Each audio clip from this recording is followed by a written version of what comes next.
उत्तरकाशी में गंगोत्री हाईवे पर चुंगी और ज्ञानसू के बीच बनी ओपन टनल के ऊपर भूस्खलन जोन सक्रिय हो गया है और इससे सड़क सुरक्षा, गैलरी की छत और दीवारों को काफी नुकसान का खतरा बढ़ गया है।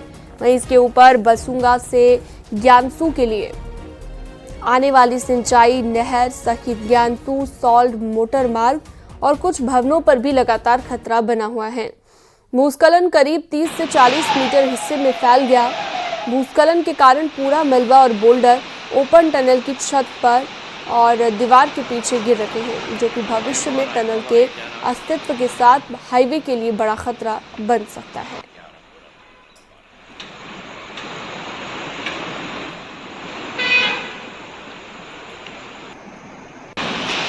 बलबीर हमारे साथ लाइव जुड़ चुके हैं ज्यादा जानकारी के साथ। बलबीर, टनल के ऊपर का जो भूस्खलन जोन है वो अब सक्रिय हो गया के जो कहीं ना कहीं खतरे की घंटी है, क्या कदम उठाए जा रहे हैं एहतियातन तौर पर? बिल्कुल, जो जिला मुख्यालय है उसको गंगोत्री हाईवे से ये जो ओपन टनल है ये जोड़ती है और ये लाइफलाइन है जिला मुख्यालय की और बॉर्डर लाइन की। और जिस तरह से इसके ऊपर भूस्खलन सक्रिय हुआ तो कहीं ना कहीं ओपन टनल पे खतरा मंडराया हुआ है। हालांकि जिलाधिकारी ने पूरी तरह से संज्ञान लिया है। जो NHAI DCL जो जिसका जिम्मा है इस टनल को देखने का, उसको निर्देशित किया है कि जल्द से जल्द जो ये भूस्खलन सक्रिय हुआ है इसका उपचार किया जाए ताकि ओपन टनल को भी बचाया जा सके। और ऊपर से जो साल्ट मोटर मार्ग है और जो नहर है ग्रामीणों की और इसके अलावा जो कुछ भवन ऊपर पड़ते हैं उनको भी बचाया जा सके, ये निर्देशित किए हैं। पर सवाल ये उठता है कि 28 करोड़ की लागत से ये ओपन टनल बनाई गई और इसके ऊपर जो भूस्खलन जोन है उस पर भी 28 करोड़ की लागत से काम किया गया था और 56 करोड़ लगभग इस पूरे एरिया पे खर्च हुए हैं। उसके बाद भी फिर से भूस्खलन जोन सक्रिय होना, कहीं ना कहीं जो स्थानीय लोग हैं वो सवाल खड़े कर रहे हैं। और जिस तरह से एक बार फिर से 30 से 40 मीटर के दायरे में भूस्खलन जोन सक्रिय हुआ है और अगर बारिश होती है, धूप पड़ती है तो कहीं ना कहीं फिर से एक जो टूट की आशंका पूरी तरह से बनी हुई है। तो अगर जरूरी कदम नहीं उठाए गए तो कहीं ना कहीं बड़ा नुकसान जो ओपन टनल है, जो लाइफलाइन है उत्तरकाशी की, उसको हो सकता है। तो इसको लेके गंभीरता से जो NHAI DCL है उसको देखना चाहिए और जल्दी से जल्द कार्य शुरू कराना चाहिए। जी ठीक है, बहुत शुक्रिया तमाम जानकारी के लिए आपका। आगे बढ़ते हैं। पिथौरागढ़ और चंपावत की लाइफलाइन ऑल वेदर रोड 3 दिन से बंद है। बॉर्डर की इस अहम रोड पर चेतुनकोट के पास एक बार फिर से लैंडस्लाइड हुआ। लैंडस्लाइड के चलते रोड पूरी तरह जमींदोज हो गई और तस्वीरों में भी आप देख सकते हैं कि कैसे पूरी पहाड़ी टूटकर सड़क पर आ गई। 2 जिलों को जोड़ने वाली ये रोड 3 दिनों से बंद है, जिसकी वजह से हजारों यात्री जगह जगह पर फंस गए हैं। बॉर्डर के हाईवे को खोलने में प्रशासन जुटा हुआ है, लेकिन इस हाईवे पर दर्जनों जगह ऐसे ही लैंडस्लाइड हुआ है और पहाड़ी अचानक दरक कर नीचे आ रही है।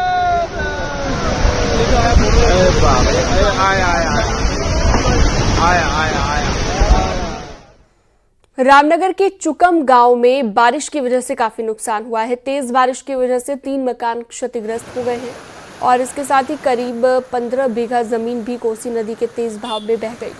प्रशासन की टीम ने गांव में हुए नुकसान का जायजा लिया। चुकम गांव कोसी नदी के तट पर बसा हुआ है और गांव तक पहुंचने के लिए लोगों को कोसी नदी पार करनी होती है। ऐसे में नदी के उफान पर आने से लोग जान जोखिम में डालकर गांव तक पहुंचते हैं।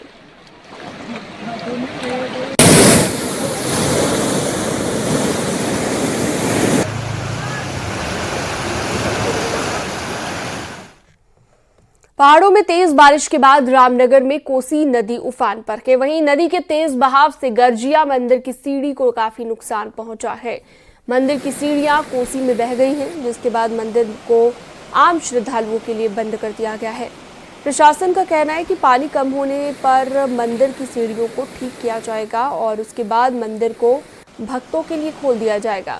आपको बता दें कि गर्जिया मंदिर में लोगों की भारी आस्था है।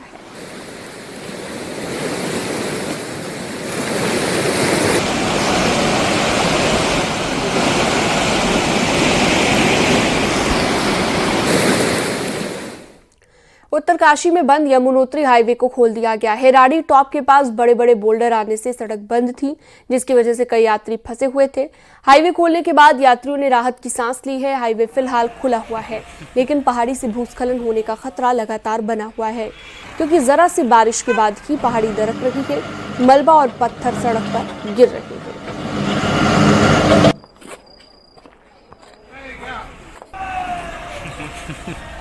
तो बारिश से बार बार पहाड़ी दरक रही है। दो तस्वीरें इस वक्त आप आपकी स्क्रीन पर देख रहे हैं।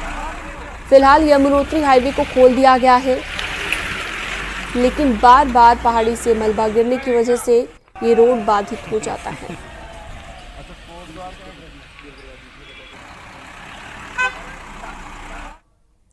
और टिहरी से अगली खबर, यहां पर तेज बारिश से घनसाली केदारनाथ हाईवे पर भारी लैंडस्लाइड हुआ, जिसकी वजह से हाईवे बंद हो गया और सड़क बंद होने से कई यात्री फंसे हुए हैं। प्रशासन की टीम सड़क को बड़ी मुश्किल से खोल रही है और उसके बाद की ये तस्वीरें आपको हम दिखा रहे हैं।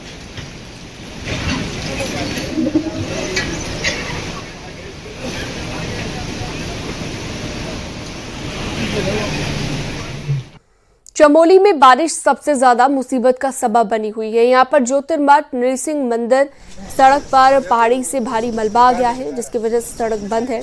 पहाड़ का आधा हिस्सा टूटकर रोड पर आ गया है। पहाड़ में बारिश के दौरान लैंडस्लाइड होने का डर लगातार बना रहता है।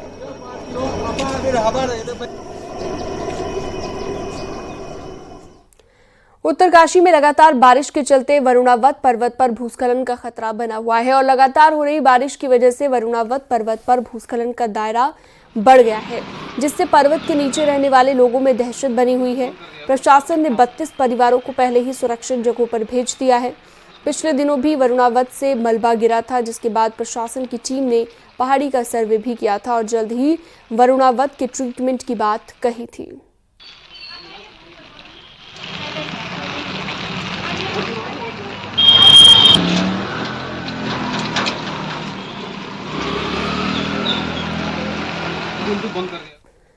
पहाड़ों में हो रही बारिश की वजह से हरिद्वार में गंगा का जलस्तर बढ़ा हुआ है और हरिद्वार के भीमगौड़ा बैराज पर गंगा वार्निंग लेवल के ऊपर बह रही है। भीमगौड़ा बैराज पर गंगा 293 मीटर के लेवल तक पहुंच गई है। अगर बारिश इसी तरह से जारी रही तो गंगा का जलस्तर और भी ज्यादा बढ़ सकता है। यूपी सिंचाई विभाग और जिला प्रशासन के अधिकारी भीमगौड़ा बैराज से गंगा के जलस्तर पर नजर बनाए हुए हैं और वहीं जिला प्रशासन ने बाढ़ चौकिया को भी अलर्ट कर दिया है।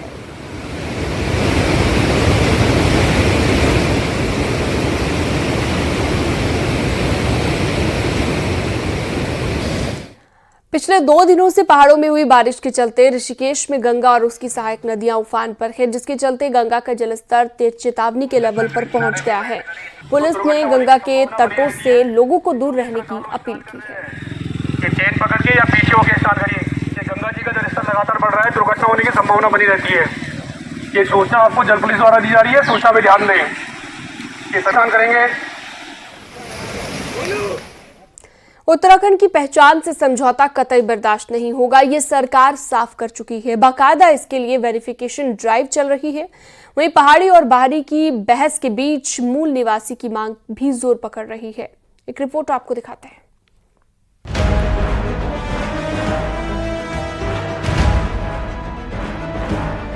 बोल पहाड़ी हल्ला बोल किनारे के साथ उत्तराखंड बना, पर 25 साल बाद उत्तराखंड में पहाड़ की अस्मिता का सवाल खड़ा हो गया है। मुद्दा ये है कि उत्तराखंड में जल, जंगल, जमीन, संस्कृति और नौकरी पर पहला हक किसका है। उत्तराखंड का ताना बाना बिगड़ रहा है तो सरकार वेरिफिकेशन ड्राइव चला रही है, वहीं मूल निवासी को हक मिले ये मांग जोर पकड़ती जा रही है। अलग अलग संगठन साल 1985 को आधार मानकर मूल निवास तय करने की मांग कर रहे हैं। मतलब ये कि साल 1985 तक उत्तराखंड में बसने वालों को ही मूल निवासी माना जाए, क्योंकि उत्तराखंड बनने के बाद यूपी, बिहार, हरियाणा से बड़ी तादाद में लोग यहाँ आकर बसे हैं, जिनमें मुस्लिम आबादी भी है। इसीलिए 15 साल उत्तराखंड में रहकर स्थायी निवास का दर्जा मिलने का भी विरोध हो रहा है। मूल निवास और पहाड़ी वर्सेस बाहरी की बहस पर अभी सरकार खुलकर कुछ नहीं कहना चाहती, तो कांग्रेस इसके लिए बीजेपी को जिम्मेदार बता रही है। कि मूल निवास और 1985 के बाद के लोग एक बहस बाहरी वर्सेस पहाड़ी को लेकर भी छिड़ रही है सर। देखिए, मूल विषय ये है कि राज्य का जो हमारा यहाँ का मूल स्वरूप है, जो यहाँ का एक हमारा राज्य की अवधारणा है, वो अवधारणा बनी रहनी चाहिए। उसके लिए हमारी सरकार प्रतिबद्ध है, संकल्पबद्ध है कि यहाँ का जो स्वरूप है वो किसी भी कीमत पर खराब नहीं होना चाहिए। इसके लिए डेमोग्राफिक जो परिवर्तन हुआ है वो कहीं न कहीं यहाँ की जो मूल संस्कृति है उसके साथ छेड़छाड़ न हो, वो खराब न हो। उसके लिए हमने पिछले दिनों वेरिफिकेशन ड्राइव भी चलाई है, उसको हम और सख्ती से चलाएंगे। सारा विवाद भारतीय जनता पार्टी का क्रिएट किया हुआ है, ये रायता भारतीय जनता पार्टी ने फैलाया है। अब उसी ने इसको समाप्त करना है और इसी रायते को उन्होंने संभालना है, उसको बटोरने का काम करना है। क्योंकि राज्य में कभी ये विवाद नहीं रहा, ये जानबूझकर भारतीय जनता पार्टी द्वारा फैलाया जा रहा है। मूल निवास की बहस पहाड़ी और बाहरी तक आ पहुंची है। वहीं देहरादून गैरसैंण में मूल निवास के लिए प्रदर्शन भी हो चुके हैं। मूल निवास की लड़ाई लड़ रहे लोग इसे बीजेपी और कांग्रेस की गलती मानते हैं, जिन्होंने वोट के लिए लोग बसाए। तो वहीं 2010 में उत्तराखंड आए बिहार महासभा से मेंबर सुरेंद्र अग्रवाल मानते हैं कि सरकार को उन्हें भी मूल निवास देना चाहिए। 9 नवंबर 2000 को हमारा राज्य बना, उस समय यहाँ पे बाहरी लोगों की जो जनसंख्या थी वो केवल 6% थी, आज वो 14% हो गई है।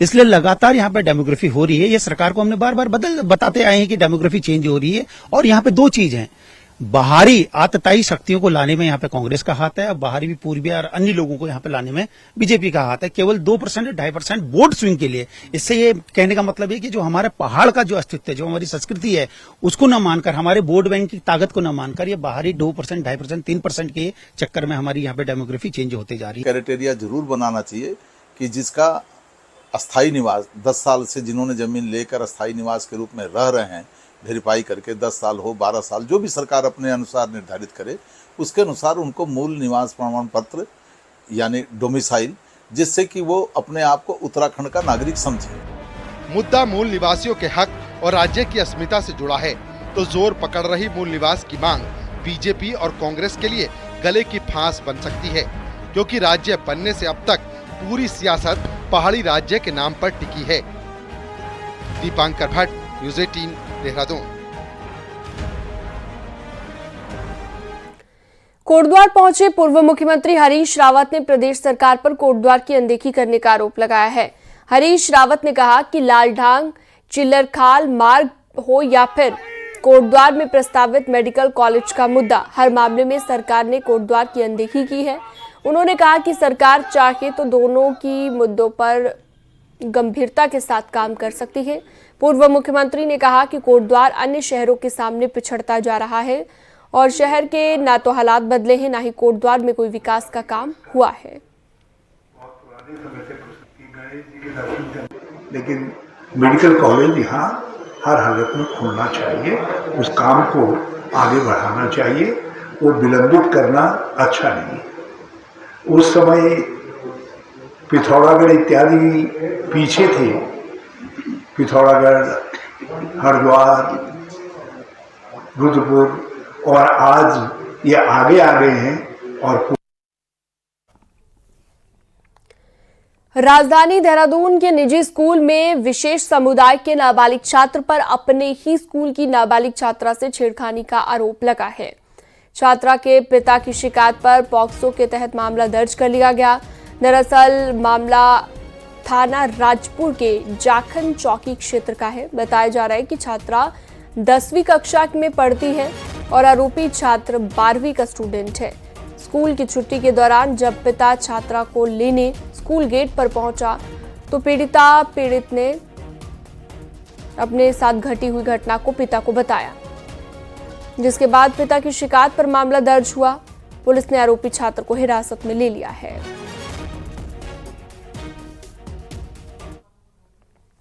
पार्किंग की समस्या से जूझ रहे राजधानी देहरादून में अब मैकेनिकल ऑटोमेटिक पार्किंग की व्यवस्था देखने को मिलेगी, जहां पर देहरादून जिला प्रशासन ने नगर निगम समेत 10 जगह को चिन्हित कर लिया है।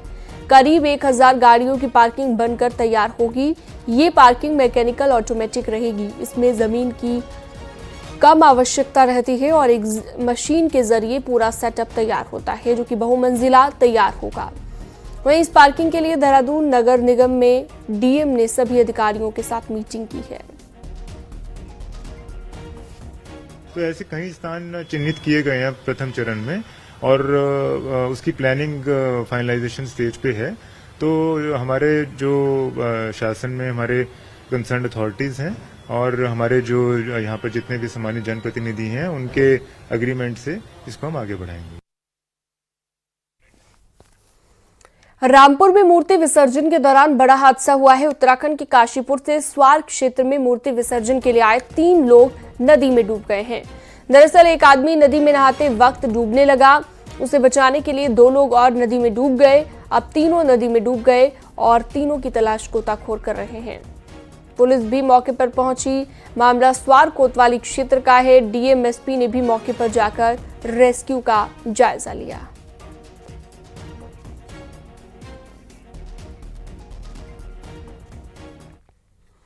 बीजेपी सांसद हेमा मालिनी हरिद्वार के दौरे पर हैं और यहां पर हेमा मालिनी ने एक धार्मिक कार्यक्रम में शिरकत की है। इस दौरान हेमा मालिनी ने गंगा अवतरण की मंच से प्रस्तुति दी। महामंडलेश्वर संतोषी माता के संन्यास दीक्षा दिवस पर कार्यक्रम आयोजित किया गया था, जिसमें हेमा मालिनी ने गंगा अवतरण को मंच से शानदार पेश किया।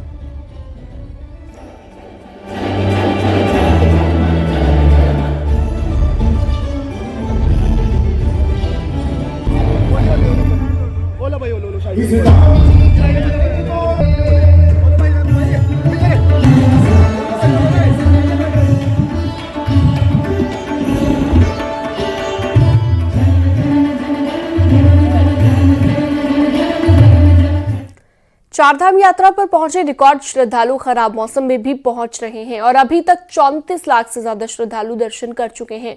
सबसे ज्यादा 11,23,000 श्रद्धालु केदारनाथ पहुंचे हैं। 34 लाख से ज्यादा कुल मिलाकर अब तक श्रद्धालु पहुंच चुके हैं।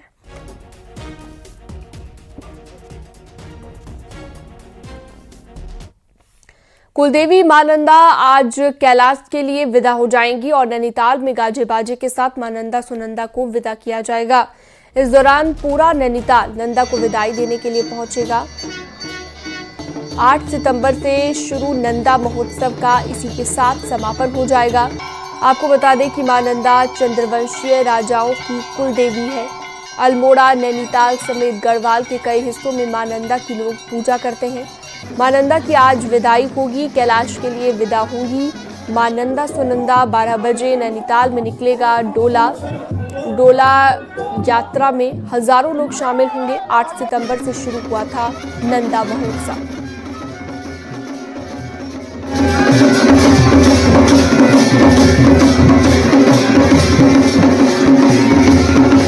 डोला यात्रा में हजारों लोग शामिल होंगे और आज मां नंदा सुनंदा की विदाई हो जाएगी। कैलाश के लिए विदा होंगी नंदा सुनंदा। ये महोत्सव शुरू होने जा रहा है। वीरेंद्र बिष्ट हमारे साथ जुड़ चुके हैं नैनीताल से ज्यादा जानकारी के साथ। वीरेंद्र, जरा दिखाइए कि किस तरह की तैयारियां अभी चल रही हैं, क्योंकि आज का महोत्सव काफी ज्यादा खास पहाड़ के लोगों के लिए और आज मां नंदा सुनंदा को विदाई देने के लिए भी दूर दूर से लोग पहुंचने वाले हैं। वाकई सिंधम अगर देखा जाए तो नंदा का जो डोला है वो ठीक 12 बजे नैनीताल के नैना देवी मंदिर से शुरू होगा और पूरे शहर में इसका भ्रमण कराया जाएगा। हालांकि खास बात यह है कि 3-4 दिनों की छुट्टियां हैं तो पर्यटक भी यहाँ काफी संख्या में पहुंचे हैं और नंदा की इस यात्रा में वो भी शामिल होंगे। लेकिन जिस तरह से नंदा राजराजेश्वरी का दर्जा प्राप्त है, कुलदेवी की तौर पर जो चंद्रवंशी राजा हैं वो इसकी पूजा करते हैं, तो कई मायने में पहाड़ के लोगों के लिए आस्था, अगाध आस्था मां नंदा के प्रति है। नैनीताल में तैयारियां सुबह से चल रही हैं, पूजा पाठ हो रहा है और देवी भोग ठीक 12 बजे लगेगा और उसके बाद कैलाश के लिए मां नंदा को विदा कर दिया जाएगा। लेकिन खास बात यह भी है कि मां नंदा को बेटी का दर्जा भी यहाँ मिला है और बहू का दर्जा भी मिला है, तो अपनी बेटी की तरह विदा करने का दुख भी इस दौरान देखा जाता है। लेकिन जिस तरह से नंदा की यात्रा रही है, जो अल्मोड़ा के राजा थे बाज बहादुर, वो गढ़वाल से नंदा को अल्मोड़ा लेके आए थे और उसके बाद नैनीताल में इसकी स्थापना की। और इसी तरीके से कुमाऊं के कई हिस्सों में मां नंदा की पूजा की जाती है। अब तो कई इलाकों में इस तरह की पूजाएं हो रही है। खास बात यह है कि गढ़वाल में इस यात्रा को जैसे हर साल लोक जात यात्रा होती है, 14 सालों में नंदा राज जात यात्रा होती है, तो कहीं न कहीं जो नंदा की यात्रा है वो श्रद्धालुओं के लिए, देश और दुनिया के लोगों के लिए एक नया अनुभव होता है। तो अभी कुछ देर बाद नैनीताल में भी ये यात्रा शुरू होगी और मां को कैलाश के लिए विदा कर दिया जाएगा। सीनम, ठीक है, बहुत शुक्रिया वीरेंद्र, आपने विस्तार से जानकारी दी। आप नजर बनाए रखिएगा, दिन भर ये महोत्सव चलता रहेगा। आगे बढ़ते हैं, रुड़की की बात करते हैं। पिरान कलियर का सालाना उर्स, 81 पाकिस्तानी जायरीनों का जत्था रुड़की रेलवे स्टेशन पहुंचा और कड़ी सुरक्षा के बीच पिरान कलियर पहुंचे जायरीन। 19 सितंबर तक चलेगा पिरान कलियर का सालाना उर्स, जिसके लिए ये जत्था पहुंच चुका है। 81 पाकिस्तानी जायरीन रुड़की पहुंचे हैं।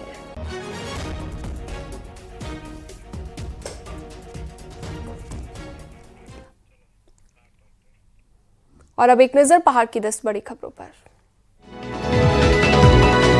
अल्मोड़ा के लमगड़ा इलाके में एक बेकाबू कार गहरी खाई में गिर गई। हादसे में 3 लोगों की मौत हो गई। रुड़की में मंगलौर के लिब्बर रेहड़ी में 7 सितंबर को हुई लूट का पुलिस ने खुलासा कर दिया है। पुलिस ने महिला समेत 4 आरोपियों को गिरफ्तार किया। एसएसपी आयुष अग्रवाल ने मुनि की रेती क्षेत्र का औचक निरीक्षण किया। पुलिस थाने की व्यवस्थाओं का भी जायजा लिया। जोशीमठ के कलगोट गांव के लोग 2 महीने से धरना दे रहे हैं। गांव में सड़क की मांग को लेकर लगातार ग्रामीण आंदोलन कर रहे हैं। बागेश्वर में जियोलॉजिकल सर्वे ऑफ इंडिया की एक टीम पहुंची है। टीम ने खनन प्रभावित गांव कांडे कन्याल और पौराणिक कालिका मंदिर की जांच की है। विकासनगर के अस्पतालों में बढ़ी सर्दी, जुकाम और बुखार के मरीजों की संख्या। डेंगू को लेकर सावधानी बरतने की अपील की गई। पौड़ी के स्कूलों में हिंदी दिवस मनाया गया, जिसमें स्कूली छात्र छात्राओं ने हिंदी के महत्व को बताया और अंग्रेजी भाषा के बजाय देश की मातृभाषा हिंदी को अधिक महत्व देने की बात कही है।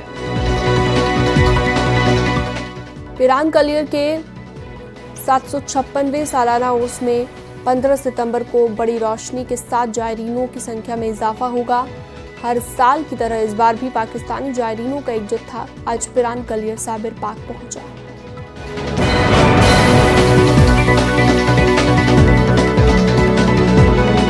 टिहरी में बारिश के बाद लोग गंदे पानी की सप्लाई से परेशान हैं, जिसके चलते लोगों को प्राकृतिक स्रोतों और हैंडपंप से पीने का पानी लाना पड़ रहा है। बागेश्वर डीएम आशीष भट्टगाई ने शनिवार को जिला अस्पताल का औचक निरीक्षण किया। अस्पताल में हो रही अव्यवस्थाओं पर नाराजगी जताई।